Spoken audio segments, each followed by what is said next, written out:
మొత్తానికైతే నిమజ్జనం డే వచ్చేసింది. మా గలీలో గణేశుడి నిమజ్జనం ఎలా జరిగిందో వీడియోలో చూపిస్తా. మేము వెళ్లేసరికి లడ్డు వేలం పాట జరుగుతుంది అక్కడ. నా లైఫ్ లో ఫస్ట్ టైం నిమజ్జనానికి అయితే వెళ్తున్నాను. లడ్డు వేలం పాట ఎంత వెళ్ళిందో తెలుసా మీకు? కానీ అక్కడ ఉన్నంత సేపు మస్తు మజా వచ్చింది మాకు. ఫుల్ ఫన్ చేసినాము. అక్కడనే క్యూటీ పై ఉంటే దీన్ని పలకరించి వచ్చేసిన. లడ్డు తీసుకుంది ఈ అన్ననే. దాని తర్వాత మాకైతే రిబ్బన్ ఇచ్చిర్రు. ఆ రిబ్బన్ కట్టుకొని ఇక రంగంలో అయితే దిగినాము. ఎవరైతే వేలం పాట పాడిర్రో వాళ్ళ ఇంటికి డప్పులు కొట్టుకుంటా లడ్డుని అయితే తీసుకోయిర్రు. దాని తర్వాత కొంచెం గ్యాప్ తీసుకున్నాక గణేశుడిని అయితే బయటికి తీస్తున్నారు. కిందికి పెట్టేసినాక డాన్స్ చూడండి.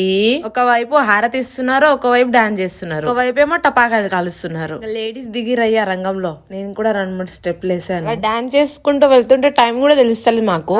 లిటరల్లీ అక్కడ ఉన్న వాళ్ళందరూ మమ్మల్ని చాలా బాగా ట్రీట్ చేసిర్రు. డాన్స్ చేసి నాకైతే ఫుల్ ఉబ్బరిస్తుంది. అందుకని డ్రెస్ చేంజ్ చేసుకున్నా. ఒక అన్న అయితే శారీ వేసుకొని డాన్స్ చేసిండు. ఫుల్ నవ్వినాం మేమైతే. ఇంకా దాని తర్వాత మెల్లిగా పులిహోర లాగించేసినాము. ఆ గణేశుని పైకి ఎక్కించనీకైతే ఎంత కష్టపడ్డారో. ఇంకా బండి ముంగట కూడా పూజ చేసేసిర్రు. కొబ్బరికాయ కొట్టినాక ఇంకా స్టార్ట్ చేసేసిర్రు అనమాట. చలో మనమైతే పైన ఎక్కేసినాము. ఇంకా వెళ్లే దారిలో మస్తు డాన్స్ లేసినాము, కథలు పడినాము. దానికైతే చేరుకున్నాం ఇంకా నిమజ్జనం ప్లేస్ కి. లాస్ట్ ఇంకా ఒకసారి పూజ చేసేసిర్రు. ఇంకా మా గల్లీలో అందరు ఎవరి ఇళ్ళలో వాళ్ళే ఉంటారు. సౌండ్స్ ఉండవు, ఏం ఉండవు, అసలు ఎలాగో ఉంటది. ఇప్పుడు 11 days అయితే మాకు ఫుల్ మస్తు మజా వస్తుండే. దానికి నిమజ్జనం సక్సెస్ఫుల్ గా అయింది. మరి నెక్స్ట్ వీడియోకి వస్తా. బాయ్.